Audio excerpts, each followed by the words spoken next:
Direto da redação.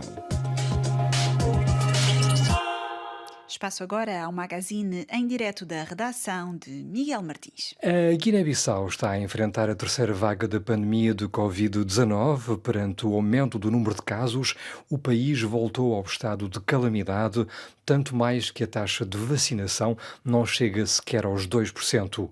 Magda Rubalo, alta comissária da luta contra o novo coronavírus, faz-nos o ponto da situação, sem deixar de criticar a distribuição de vacinas à escala mundial. Guiné-Bissau, como muitos outros países, está neste momento a enfrentar a terceira vaga da pandemia, com um aumento acelerado do número de casos e também um aumento da mortalidade. Por isso, foi necessário propor ao governo que se instaurasse o estado de calamidade para reduzir as possibilidades de transmissão, de tentar conter esta terceira vaga o mais rapidamente possível. Isso traduz, por exemplo, na obrigatoriedade do uso da máscara nos transportes públicos, mesmo no exterior, não é? Exatamente. Aliás, a obrigatoriedade do uso de máscara nos transportes públicos e espaços públicos sempre fez parte das nossas medidas, independentemente de ser estado de calamidade ou não. Simplesmente, quando nós passamos ao estado de alerta, há um nítido relaxamento por parte da população no seu geral e, portanto, quando se passa ao estado de calamidade, há mais restrições, nomeadamente em termos de ajuntamento, de abertura de discotecas, realização de festas, etc., para tentar imprimir na população o sentido da urgência e o sentido da imperiosidade de se praticar as medidas de prevenção para evitar um maior alastramento.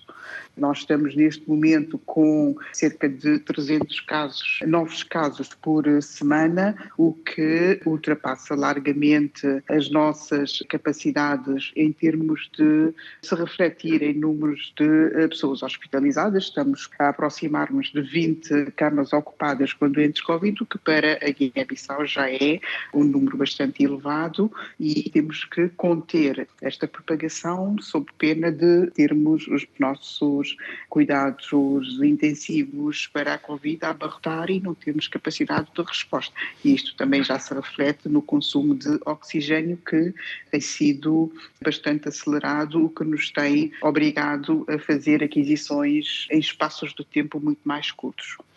Em que pé é que estamos em relação à vacinação? Eu sei, obviamente, que chegaram doses norte-americanas da Janssen, da Johnson & Johnson. Qual é a percentagem de pessoas vacinadas neste momento? Nós temos menos de 2% da população guineense vacinada neste momento. Esta doação que foi agora feita pelo governo dos Estados Unidos no sábado passado é a primeira grande doação de vacinas que a Guiné-Bissau recebe, 302.400 doses.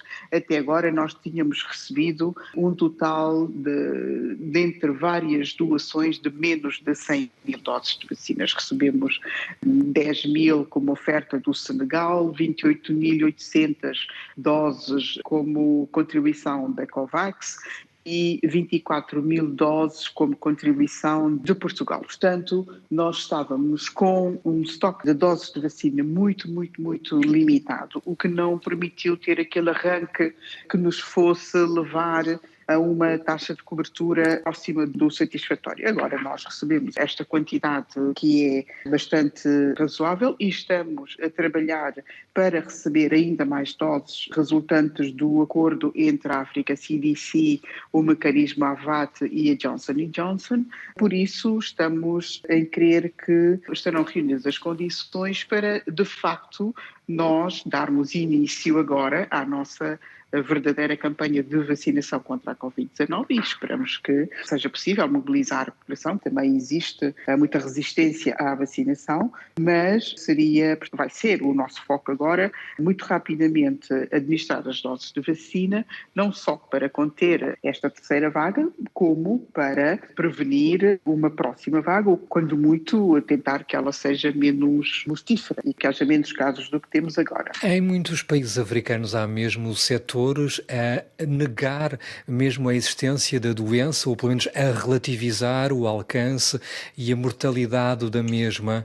Esta situação existe também na Guiné-Bissau? Também. É uma realidade.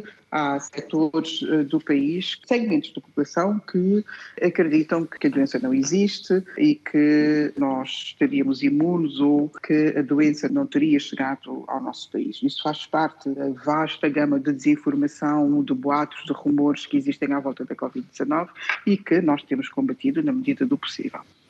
Aqui na Europa, por exemplo, há já setores ligados aos enfermeiros, médicos, que já foram vacinados há mais de 6 meses, que começam a levantar receios relativamente à duração dos anticorpos, de tal forma que há vários setores a equacionar uma terceira dose, não obstante a OMS ter pedido uma moratória. Eu sei que é uma situação que a deixa inconformada, o facto de estar a equacionar já uma terceira toma da vacina, nomeadamente em países europeus. Quero comentar? Eu gostaria e quero que toda a gente possa estar vacinada. Eu não tenho nada contra uma dose suplementar se ela se tornar necessária para as pessoas que já apanharam as 2 doses. A minha questão é vamos vacinar e dar um booster às pessoas que já levaram a sua segunda dose, quando ainda temos pessoas no resto do mundo que ainda estão à espera da sua primeira dose. O imperativo moral coloca-se aí, a questão coloca-se aí, e penso que é isso que está na base da moratória, entre aspas, da OMS, que diz vamos tentar fazer com que pelo menos o resto do mundo também tenha a sua primeira e a segunda dose, antes de pensarmos em dar doses de reforço a populações que já estão completamente vacinadas, que já têm uma imunidade de grupo que os permite abrir os seus países, reduzir as medidas de confinamento, abrir os restaurantes, as salas de espetáculo, quando nós ainda temos populações que não receberam a primeira dose e, se receberam a primeira dose, não sabem quando é que vão receber a segunda.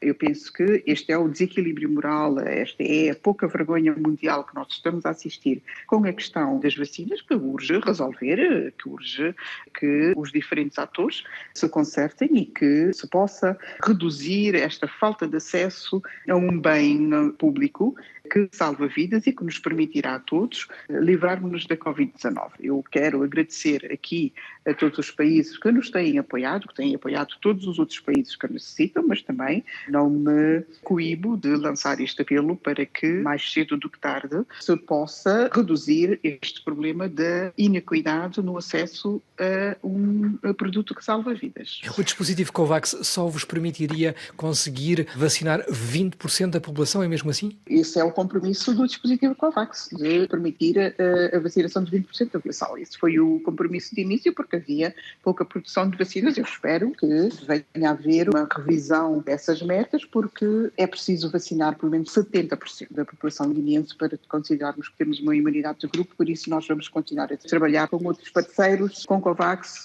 e com outros parceiros e com fundos próprios. Nós vamos trabalhar no sentido de cobrir 70% da população. Era Magda Rubalo, alta comissária da luta contra a Covid-19 na Guiné-Bissau.